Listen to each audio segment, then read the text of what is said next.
Good evening, board members, Dr. Azrani, cabinet members, and community.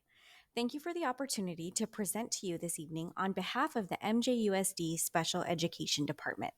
Here this evening is Siobhan Matthews, Director of Special Education, Secondary and Non-Public School Special Education Coordinator, Amy Eggleston, and Elementary Coordinator, Lauren Huser. In July of 2022, our team established our special education plan and vision of what we wanted to accomplish. Our overarching goal was to improve teaching and learning through communication, collaboration, and professional development. We work to improve and establish policies and procedures for our teams that support the delivery of high quality service to our students with special needs. Our top three goal areas are collaboration and communication, improving our policies and procedures to increase compliance, and to provide meaningful professional development opportunities to our special education professionals. Who do we serve? We serve all students with an identified disability. Our K 12 student population is 10,104 students enrolled in MJUSD. Of this number, there are 1,444 identified students with a disability. The top three areas of disability are speech language impaired, specific learning disability, and other health impaired. The remainder is made of a variety of other identified disabilities. In total, 14.3% of our student population is identified as having a disability. This is slightly higher than the state average of 13%. This slide is a representation of all service providers and teams of people who support our students with IEPs.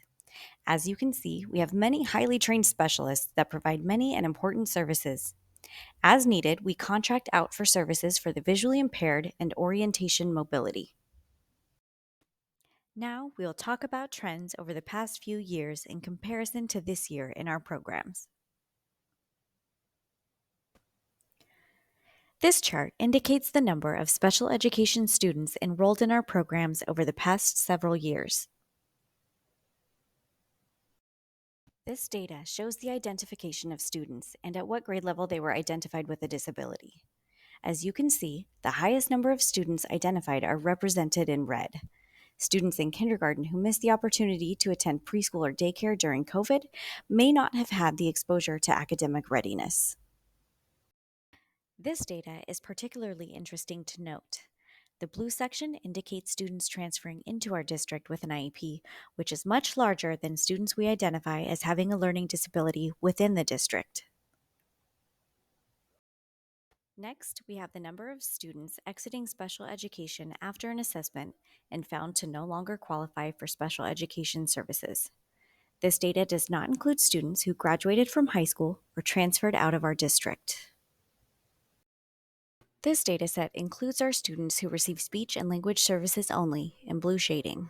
The red shading indicates the total number of students who receive speech services in addition to other services such as specialized academic instruction, occupational therapy, and adaptive PE. As previously mentioned, students with a specific learning disability is one of our three largest categories in which students qualified. We currently have 605 students with a specific learning disability. The goal for all students is to be educated in the least restrictive environment.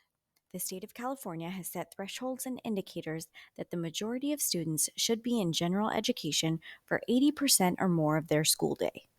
The blue shading represents the number of students with a disability who are in general education for 80% or more. The red shading indicates the number of students in special education 40 to 79% of their day. The yellow shading indicates the number of students in general education less than 40% of their day. In this slide, you see a positive change will be for the red and yellow bands to go down and the blue to go up.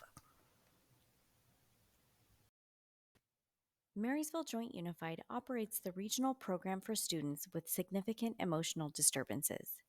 We operate 4 classrooms housed in our district. Currently, all students in this program are MJUSD students. However, we do take referrals from our neighboring districts as appropriate. This indicates the number of students in each program at each site for the past 5 years. In some instances, a student's need may be beyond the scope of what a comprehensive school site may be able to offer a student. In these instances, we are obligated to search for an appropriate placement to meet the needs of the student. We contract with several non public schools in the region or neighboring states if needed to place students. This is the number of students placed in non public school setting over the past 4 years. This year, we have contracts with the listed non public schools to serve the unique needs of some of our students. This is a breakdown of costs for non public school placements this year. This is the cost of contracted providers we have hired this year to meet the staffing needs of our students and their IEP requirements. We hired an in house behaviorist beginning in March of 2023. This year, we identified action areas from surveys from our special education team and compliance intensive monitoring process with the California Department of Education.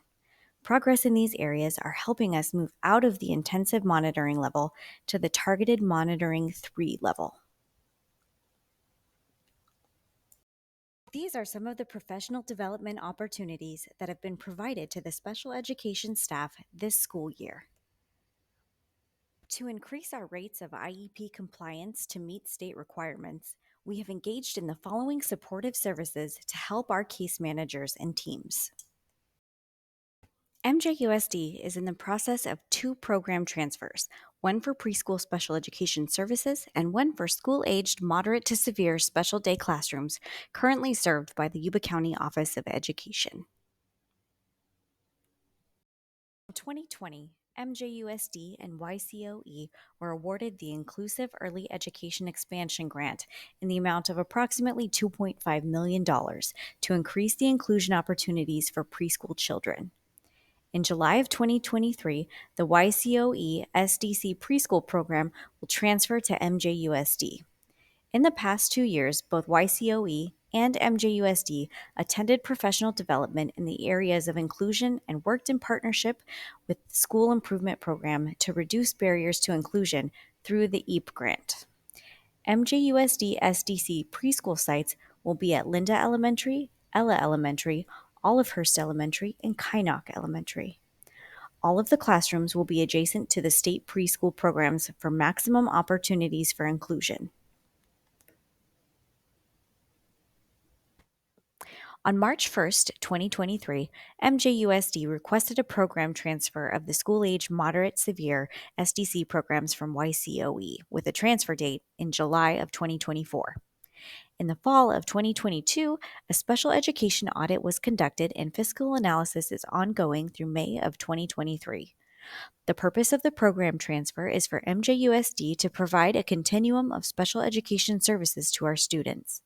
Currently, we offer a limited number of service options for students with mild to moderate disabilities. We are committed to supporting our students and offering a continuum of services to the students that reside in our attendance area. Additionally, many of the YCOE SDC programs currently operating are on MJUSD school sites. The asterisks indicate which classes are part of the proposed program transfer. The exception is Virginia School and services for the visually impaired. The total amount of excess costs is $11.4 million without deducting property taxes and the LCFF transfer, which would reduce the overall excess cost bill. In the fall of 2022, Yuba County Office of Education and Marysville Joint Unified contracted with an independent auditor to look at the special education services provided by both entities. As you know, Yuba County operates the special education programs for moderate to severe disabilities for students who live in the Marysville Joint attendance areas. This slide is an excerpt summarizing the types of services students receive and the ratios of adults to students. The purpose of this slide is to indicate which programs would transfer back to Marysville Joint Unified in the 2024 school year. On behalf of the entire Special Education Department, we appreciate the opportunity to present to you this evening and extend the invitation to visit any of our programs.